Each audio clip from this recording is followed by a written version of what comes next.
অ্যাক্সিডেন্টটা ভাই কিভাবে হয়েছিল? টলি গাড়ি দিয়ে বনান্তে গেছিলাম। বনান্তে গেছিলেন?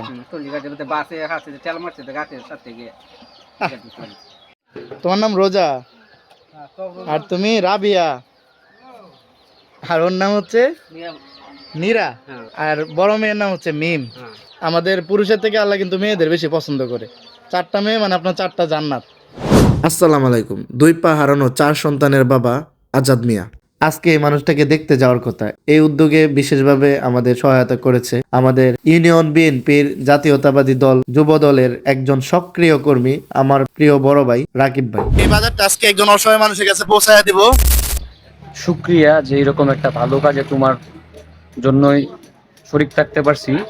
তোমার উদ্যোগে আমার মাধ্যমে একটা গরিব মানুষ সহায়তা পাবে, তার জন্য আল্লাহ তাআলার অশেষ ধন্যবাদ আমার এরকম একটা সুযোগ করে দেওয়ার জন্য। অলরেডি যে মানুষটার কাছে এই ছোট্ট উপহারটা পৌঁছায় দিব, তারে পায়ে গেছি, তার বাসা কাছে, তার 2টা পা নাই, সে খুবই অসহায়, তাকে দেখার মতো মানুষজন নাই। তো আমি অলরেডি মানে সেই মানুষটার বাসার কাছাকাছি আছি। তো এটা নিয়ে এখন তার বাসাতে আমি যাব।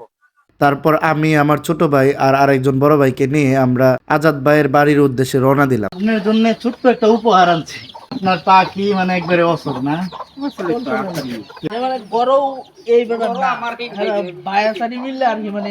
ওনারা থাকার ব্যবস্থা করে দিছে আর কি, বুঝতে পারছি। এই যে ছোট ছোট 2টা বাচ্চা, এদিকে আছে আরো 2জন, এই 4জন বাচ্চা। ভাইয়ের একটা অ্যাক্সিডেন্টে 2টা পা এই প্রায় অচল, একটা পা তো পুরোপুরি কেটে ফালাই দিছে না?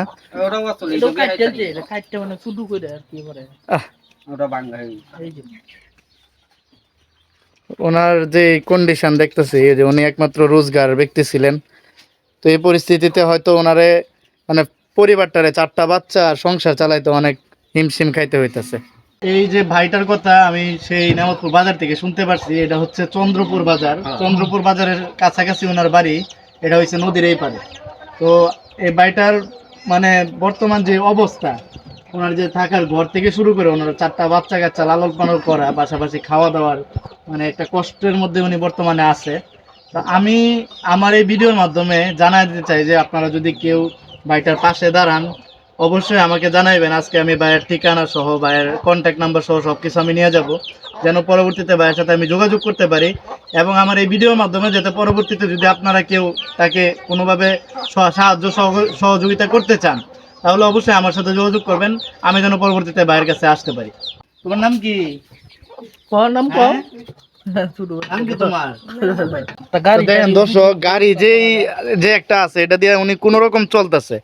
তা আমি চেষ্টা করব পরবর্তীতে যেন আমার ভিডিওর মাধ্যমে যদি বাইরে কেউ একটা ভালো হুইল চেয়ারের ব্যবস্থা করে দিতে পারে, আমি যেটা বাইরের বাড়ি পর্যন্ত আমি পৌঁছায় দিব। বাইরের বাড়ি হচ্ছে চন্দ্রপুর বাজারের কাছে, আমাদের নেমতপুর থেকে যাইতে সম্ভবত 15-20 টাকা ভাড়া লাগে।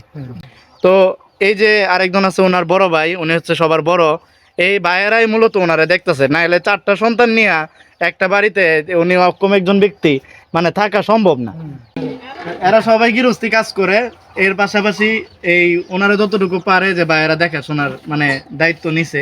ওনার ঘরটাও অনেক ছোট, যদি বাইরে ব্যবস্থা করে না দিত হয়তো উনি এখানেও থাকতে পারতেন না। তো উপহার নিয়ে আসছিলাম, যে একটু বাজার সদাই করে নিয়ে আসছিলাম, যে ভাইয়ের সাথে দেখা করতে আসছিলাম মূলত। তো খালি হাতে তো আসা যায় না, আমার সাথে আরেকজন বড় ভাই ছিল, উনিও অনেক সাহায্য সহযোগিতা করছে, ভাইয়ের অনেক অসংখ্য ধন্যবাদ। পাশাপাশি এটা হচ্ছে আমাদের দলীয়ভাবে বা আপনাদের পার্সোনাল ভাবে ধরতে গেলে একটা ছোটখাটো উদ্যোগ, বিশেষ করে আমাদের দলীয় এক বড় ভাই রাকিব ভাইয়ের মাধ্যমে এই উদ্যোগটা নিছি। তো আমাদের জাতীয়তাবাদী দল বিএনপি থেকে শুরু করে আমাদের দলে যত নেতাকর্মী আছে, পাশাপাশি এর বাইরেও আমি একজন সাধারণ সচেতন নাগরিক হিসাবে আমি মনে করি যে দলের বাইরেও কিন্তু অনেক মানুষজন আছে সাহায্য সহযোগিতার হাত বাড়ায় দেয়।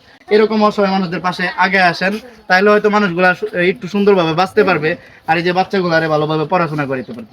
তো ভাই এই জায়গার মধ্যে আপনার জন্য ছোট্ট একটা উপহার, একটু ছোটখাটো বাজার করে নিয়ে আসছি, এটা একটু রাখেন আপনি।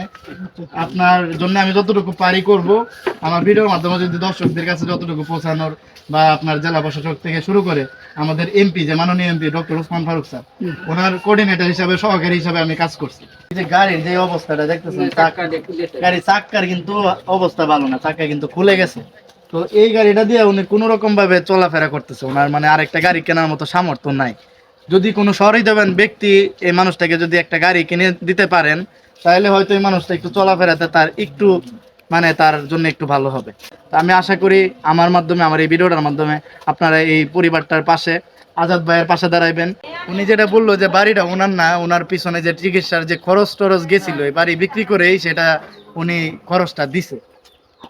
আসলে মানে ওনার এই পরিস্থিতি দেখে আমার বলার মতো ভাষা হারায় ফেলছি আমি।